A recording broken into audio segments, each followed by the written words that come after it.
Welcome to the Deep Dive. Today we're jumping into the recent earnings call from American Superconductor Corporation, AMSC. That's right. We're looking at their fourth quarter and the full fiscal year 2024 results. And our goal here really is to unpack the key numbers, the strategy they talked about, and what they see coming down the pike. We want to pull out what's truly important for you from this call. Yeah, we've gone through the transcript, and the overall picture seems pretty strong. They themselves called it their strongest position in over a decade. Okay, that's quite a statement. They mentioned outperforming expectations too, right? So what were the headline numbers? What jumped out?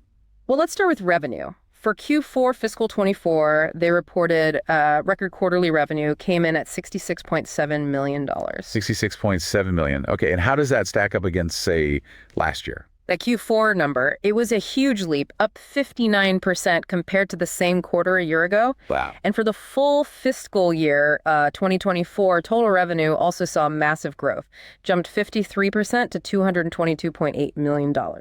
Up from what, about $145 million the year before? Exactly, $145.6 million in fiscal 23. So yeah, over 50% growth year over year. That's pretty substantial. That's some serious acceleration. Okay, so beyond the top line, what about profitability? The bottom line. That was definitely a key theme they hit on. They achieved their third straight quarter of GAAP profitability. GAAP, right, the standard accounting measure. Exactly. And their seventh consecutive quarter of non-GAAP profitability. Plus, they generated positive operating cash flow also for the seventh quarter in a row. Okay, so consistency there on profit and cash flow. That's good to see. And where do they end up with cash on hand? End of the fiscal year, pretty solid, over $85 million in cash and short-term investments. The specific number was $85.4 million. Okay, the headlines definitely sound strong. Record revenue, consistent profit, good cash. Let's dig a bit deeper. How did they actually get there? What's driving this? Sure. So if we break down the revenue, it comes from their two main segments, grid and wind. Right. How did the grid side do? That's the bigger one, isn't it? It is, yeah. And it saw really significant growth. Q4 grid revenue was $55.6 million. That's up 62% year over year. 62%. Wow. And for the full year, grid revenue hit $187.2 million. That's up 53% and makes up about 84% of their total revenue. 84%. Okay. Yeah. And what did they say was behind that? They mentioned a mix, organic growth, particularly in their newer energy product lines, and also the contribution from that NWL acquisition they completed. Got it. So internal momentum plus the acquisition boost. What about the wind segment? Wind also had a strong year. Q4 revenue was $11.1 million, which is up 42% year over year. Still very strong growth there, too. Yeah. And for the full year, wind revenue came in at $35.6 million, up 51%. That's about 16% of their total revenue. The driver there? That was mainly increased shipments of their electrical control systems, ECS, they call them, primarily going to their partner INOX in India for their 2 megawatt and 3 megawatt wind turbines. Okay, good to see both segments contributing strongly. Now, what about margins? Did all this growth impact, how much they make per sale? Actually, no. Margins improved significantly. Gross margin in Q4 was 27%, which is up from 25% a year ago. Okay, nice bump. And even better for the full fiscal year. Gross margin expanded quite a bit to 28% compared to 24% in fiscal 23. That's a 353 basis point expansion. Shows they're getting more efficient as they scale up. Yeah, that margin improvement is really key, isn't it? It means more of that revenue dollars actually hitting the bottom line. Did operating expenses go up too, though? They did, yeah. R&D and SG&A expenses were higher. Totaled $15.6 million in Q4 and $54.5 million for the full year. Compared to? Compared to $10.3 million and $39.6 million respectively last year. They did point out, though, that a chunk of this increase, about 17% in Q4 and 14% for the year, was non-cash stuff, like stock compensation. Doesn't hit their immediate cash flow. Right. Okay. So putting it all together then, what did the final net income figures look like? Profitability? Okay, so on a GAAP basis, they actually reported net income of $1.2 million in Q4. That's a pretty big swing from a loss the year before. A definite positive sign. And for the full year? Full fiscal year GAAP net income was $6 million, again, compared to a loss in FY23. And the non-GAAP numbers they often highlight? Those showed even more improvement. Non-GAAP net income was $4.8 million in Q4. That's up from $1.9 million. And for the full year, $24 million. $24 million. Wow. Compared to what, last year? Compared to just $0.6 million in FY23, so a huge jump. Yeah, those non-GAAP figures really show that operating leverage kicking in, turning that revenue growth into, well, serious profit improvement.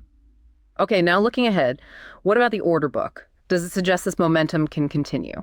This is another area that looked pretty strong. They reported really robust new orders in Q4, totaling $75 million. $75 million in orders against, what was it, $66.7 million in revenue, so book-to-bill comfortably over 1. Exactly. That's usually a good sign for future growth, like you said. And for the whole year. Full fiscal year, new orders came in close to $320 million, and they ended the year with a pretty healthy 12-month backlog, exceeded $200 million. Which is up quite a bit from the year before, right? Yeah, significantly. It was around $140 million a year ago. They even mentioned they're booking orders now for products that won't be delivered until fiscal year 2026. Okay, that kind of backlog and forward visibility definitely suggests, well, sustained momentum. Yeah. Let's peel back another layer then. What specific markets are really driving this and, where do they see the big opportunities going forward? Right. So in the grid business, the tailwinds they talked about are tied directly to these massive global infrastructure trends we're seeing. Like what specifically? Well, think about the explosion in demand for reliable, high-quality power, especially from really energy-hungry industry. Data centers, right? And AI. Exactly. Data centers, they mentioned, could potentially double global power demand by 2026. And then semiconductor fabs, chip plants, particularly in the U.S., are expected to more than triple by 2032. That's just a huge, huge strain on the existing power grid. It absolutely is. And then you add in the trend of reshoring, bringing advanced manufacturing back to the U.S. That creates demand for resilient power in new places, often served by grids that are, frankly, quite old. And government focus plays a role, too. Yeah, they pointed to things like executive orders aimed at making the grid more reliable and secure. It's definitely getting attention. So how does AMSC's technology actually help solve these problems? What do they do? Well, they're power solutions, things like capacitor banks, harmonic filters, StatComs. They're basically sophisticated power electronics. Think of them as like industrial strength surge protectors and voltage regulators all rolled into one. Okay. For those really power-intensive industries, AI, data centers, steel, chemicals, semiconductors, these products help maintain reliability. They improve the power quality, maximize the output of the facility because they prevent disruptions from things like voltage sags or other power distortions coming from the grid itself. So they kind of smooth out the power, allowing these big facilities to run without hiccups. That's a good way to put it. They position it as enabling this massive industrial and digital build-out without needing, completely new, gigantic power infrastructure at every single site. It lets companies scale more easily. And they've expanded beyond that recently. Yeah, they mentioned expanding into power supplies and also specific solutions for military applications this past year. Okay. You mentioned emerging opportunities, too, beyond the sort of typical industrial power quality stuff. Right. They highlighted growth in what they call traditional energy. So oil and gas. It includes that, but it's broader. Upstream, like drilling and extraction. Midstream, which is, pipelines, storage, pump stations, those need really critical, stable power. And then downstream refining. Their solutions help deal with power issues in those often harsh environments and boost productivity. They specifically noted they're now involved across all three phases. Interesting diversification there. What about utilities themselves, the grid operators? Yeah, with utilities, they're working on projects to make the grid more resilient and help with the energy transition. Like what kind of projects? Well, for instance, providing direct solutions to strengthen the power quality at substations that are specifically feeding large data centers. That seems to be a new direct demand driver. Yeah. They're also implementing reactive power systems. These help with voltage stability, especially important, say, when older thermal power plants are retired and the grid needs that support. And they're involved in reinforcing transmission lines to handle the growth of big industrial loads, like large mining operations. Got it. Okay, let's shift gears a bit. The wind business. That sounded like it was really tied closely to their partner, INOX. It is, yeah. Their main focus in wind is in India and Europe, working with INOX. They design and supply the electrical control systems, the ECS, for INOX's 2 megawatt and 3 megawatt turbines. And INOX is doing well. Apparently so. They mention INOX is ramping up production and has a strong backlog, over 3 gigawatts worth. Did they say anything different about how orders work in the wind segment? like the backlog. Yeah, they did actually. They noted that the wind business operates a bit differently now compared to the past or their grid segment. While the revenue is strong, they don't build up a huge long-term backlog for wind. Why is that? They explain they're working more on shorter-term orders. This allows them to be really responsive to INOX's manufacturing ramp-up. So orders turn into revenue relatively quickly. It reflects more of a kind of stable, just-in-time partnership rather than booking things years out in that segment. That makes sense if you're trying to sync up closely with a manufacturing partner speed. Okay, and finally, you mentioned military and defense briefly. What's happening there? Right. This is definitely a strategic growth area for them. They make ship protection systems, or SPS, for naval vessels. What do those do? They're designed to basically reduce a ship's magnetic signature, make it less visible to certain kinds of threats, like mines. Okay, and they had some news there. Big news, yeah. They landed their first Allied Navy customer, the Royal Canadian Navy. It's a multi-year, multi-unit contract worth around $75 million, working through Irving Shipbuilding. That's a pretty significant win, getting an Allied Navy on board. How are things going with their existing U.S. Navy contracts? They have 5 SPS contracts currently for the U.S. Navy's San Antonio-class ships. They reported they've successfully delivered 3 out of those 5 systems. Which ships? The USS Fort Lauderdale, the USS Harrisburg, and the USS Pittsburgh. So they're delivering, the systems work, and they have positive feedback from both the U.S. Navy and now Canada. That was the message, yeah. They emphasize the systems are differentiated, they work effectively, and customers are happy. And this, they believe, supports their efforts to pursue deals with other allied navies, too. Okay, that covers the results and the sort of segment-by-segment drivers pretty well. What did they actually say about the outlook? Guidance for the next quarter? Right, the guidance.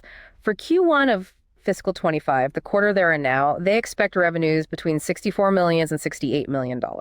So basically maintaining that high level of revenue they just hit. Exactly. Seems like they expect to stay around this new higher run rate.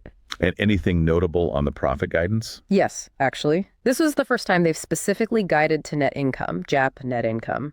They expect it to exceed $1 million for Q1.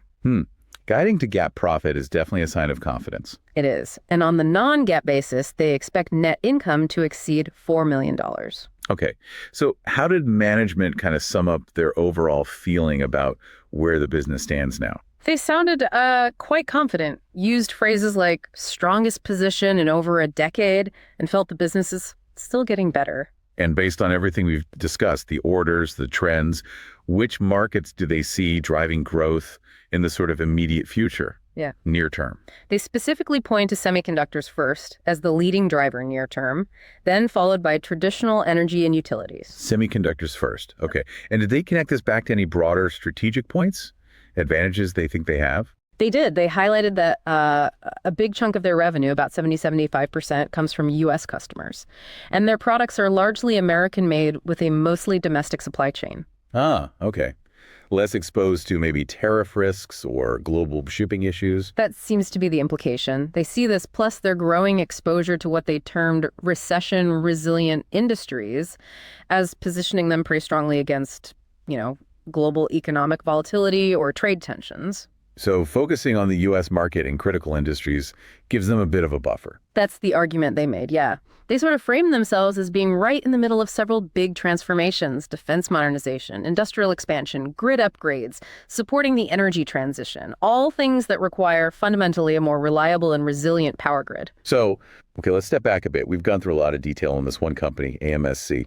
What does this deep dive really tell you, the listener, about maybe some of those bigger trends happening out there? Well, I think it gives you a really concrete example of how these huge global shifts are translating into actual business opportunities for specific companies. Yeah. You hear about the need to build out massive digital infrastructure data centers, chip fabs. You hear about strengthening defense, the challenges facing the power grid, integrating renewables. Right, these big macro themes. Exactly. And this call shows how specialized power control and reliability solutions are becoming like vital infrastructure needed to make all that happen. It demonstrates how a company providing these niche but critical solutions is directly benefiting from these really powerful economic and technological forces you see shaping the world around you. It really highlights how fundamental, how absolutely critical, reliable power is across just such a wide range of sectors, from cutting-edge tech to basic industry and defense. It really does. It's the bedrock. Okay, so here's a thought to leave you with then. Considering this company's AMSC's wide reach, they're involved in semiconductor manufacturing, data centers, traditional energy, utility grid upgrades, military defense systems, all these sectors demanding incredibly reliable power, often in tougher critical situations. What does this sheer breadth of need tell us about the fundamental challenges facing our global infrastructure in the years ahead? Regardless of the specific industry or even the ultimate source of the power. Yeah, that's a big question. What does that underlying universal need for stable power really signify about the foundation we're building on? Something to think about. And that wraps up our deep dive into the AMSC fourth quarter and fiscal year 2024 earnings call. We've hit the strong financials, the key growth drivers like semiconductors and defense, the improving margins, and that confident outlook. Yeah, our goal was really just to pull out the most important takeaways from what they presented in the call, distill it down for you. Well, this gives you a clear, useful summary of the key points from their latest update. And it's always worth remembering, digging into these detailed company reports, well, it can offer some really valuable insights into the broader market dynamics and the tech trends that are shaping things. Absolutely. Thanks for joining us on the deep dive.